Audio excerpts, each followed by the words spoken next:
Hola. ¿Qué pasó? Para que dibuje, a ver si el cuerno va a estar bien. A ver si me puede dibujar el cuerno, ¿no? Allí. A ver qué tanta madera más le hace. Ok. Le hace falta El cuerno. el cuernito. Ok. Por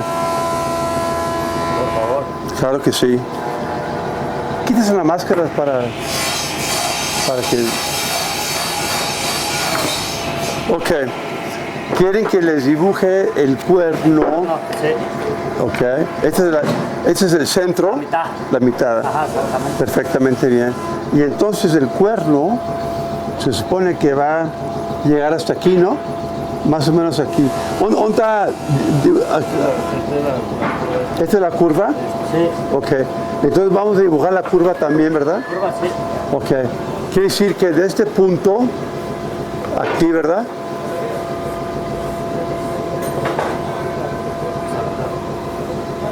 Así es como lo tenías en así es como pensabas en hacerlo. Sí, porque lo tenía por el otro lado. Hacia acá atrás. Ok, bueno, yo estoy dibujando por fuera, porque el cuerno va por fuera, Sí. el cuerno no va por dentro. Ok. No lleva nada en el medio, ¿eh? El cuerno va por fuera, Sí. porque la tapicería va a ir aquí alrededor. Entonces hay que respetarle tanto así de tapicería. Una pulgada. Como 3/4 de pulgada, que es para la tachuela, ¿verdad? Sí. Todo lo que es la La tachuela. tachuela va por abajo del cuerno, ¿no? No. No, digo, va por aquí, porque le va a dar lo que sea, lo que le pongamos. Pero hay que respetar este espacio, hay que respetarlo, ¿no? Hay que respetar esto, hay que respetar esto de aquí, lo respetamos. El punto de aquí yo lo miro que sería más o menos como por aquí, ¿verdad? El término. Sí. Ok. Entonces de aquí iniciamos el cuerno, de aquí hasta atrás y aquí hasta aquí, ¿verdad? Sí. Ok, entonces el cuerno va. Ok.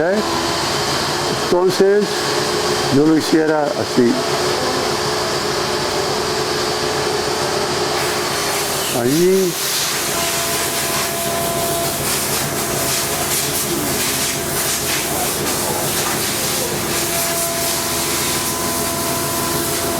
Más o menos ahí. Pero yo les voy a decir una cosa. Antes que lo hagan, quiero que vayan con tapicería y que se lo enseñen a Javier. Ajá. ¿Ok? Quiero que le lleves esto, el diseño, y diles que yo les dije, ¿cuánto mide aquí? Yo digo que mide como un poquito más, como 3/4, ¿verdad? Sí. 3/4. 3/4. Ok, a lo mejor le damos una pulgada. Y si es el caso, dibujamos el cuerno más para abajo. Yo les estoy dando un ejemplo de cómo debe ir el cuerno, ¿verdad? Que mira así. Pues esto va hasta allí, hasta aquí, ¿verdad? Ok, esa parte de allí, aquí está sí, lo podemos hacer hasta aquí, ¿verdad? Sí, la primera. ¿Cómo Ok. se llama de allí? Sí, la parte de lo que tiene el cuerno. Ahora, lo importante es que esa, vamos a decir que esta es la parte, ¿no? Que quede derecha. Que quede derecha, no chueca como la hizo Nobel, derecha, ¿sí me entienden? Esa tiene que quedar derecha acá atrás. No quiero que esté chueca esta. Aunque el corte esté de semiredondo, esta se la ponemos derecha. ¿Ok? Entonces le preguntamos a Javier qué tanto ocupa de aquí.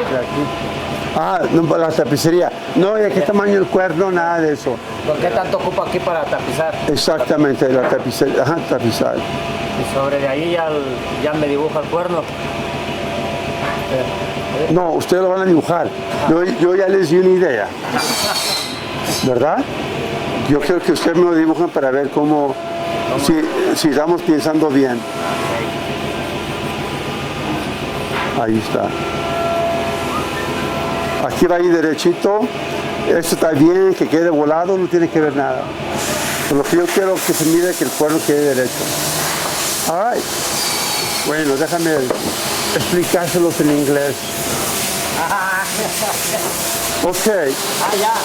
So this is the bar stool that we designed for a client out of Texas, and we're calling it the Fort Worth line, Western line. These are actually chaps, pretty cool. Chaps with brindle hide, horns on back, very nice leather cushion, soft leather, whether it's going to be marbleized leather or antique leather. That's final touches, but the chaps they're gonna wrap the front legs with the little straps, little conchos, a little kind of like to resemble a belt with conchos. Could be very, very interesting design. So anyway, so here's the live size, and they're asking me about how big is the horn. How big is the horn? It's going to wrap around the bar stool, and this is what I came with. And I'm really going off the drawing. Here's the drawing, so it's real obvious. Here's a turn, the curve where it starts, so I marked it there. So I'm making this as a reference line, and this is where the horn is going to start. I'm thinking that we added 3/4 of an inch space for the upholstery, but I told them to go ahead and go to the upholstery department and double check with them to make sure that's enough space for them to set the nail heads and do all their attachment to the wood with the leather. So this is the process. Again, I keep repeating myself, but as furniture designers, that's what we do. We're here all the time so that in case you have any questions, we answer the questions immediately without stopping production. That's one thing we do not want to do, is stop production, especially when it's new designs. It's very important that we do all adjustments right here in the spots, and that's why I keep saying an interior design. A furniture designer's job is to be available for these woodworkers to ask questions and answer the questions in doubt. I just love watching these guys do the woodworking. They're incredible. They really are incredible. They do beautiful work. Over here, they're trying to figure out how we're going to assemble the lower frame, the legs, and the support frame to support the swivel plate that goes on top. This bar stool is going to swivel, so they're trying to figure out how would be the best way to set the legs as far as the footprint. And we already discussed this. We already went through it a few times, so they know how they're going to build the base. Because the base of bar stools are very important, that you have the proper space for the legs, because you definitely don't want people to tilt over or children to try to climb the bar stool and it's going to tilt over.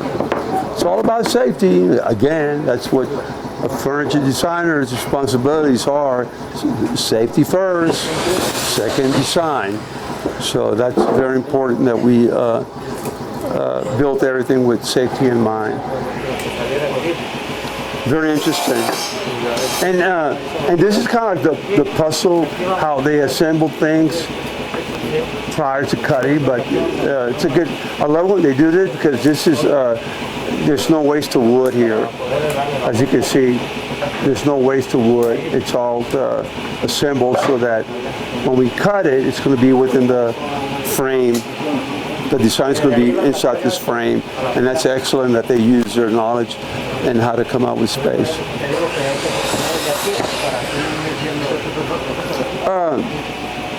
No, adelante. I do like to point something out to you that's very important. And again, this is all about designing furniture.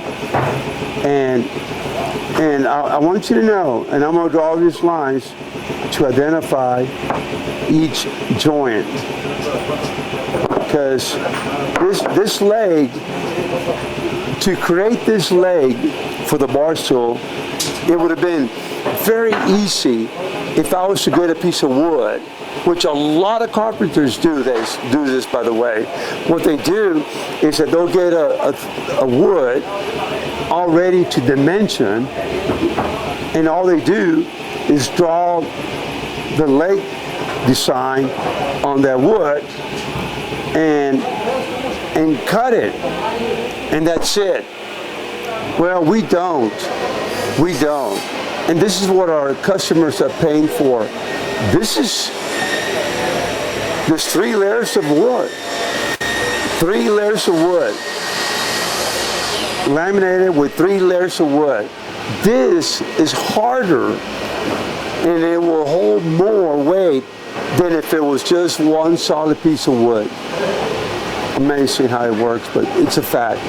This is better, a lot better than one solid piece of wood, believe it or not. Absolutely.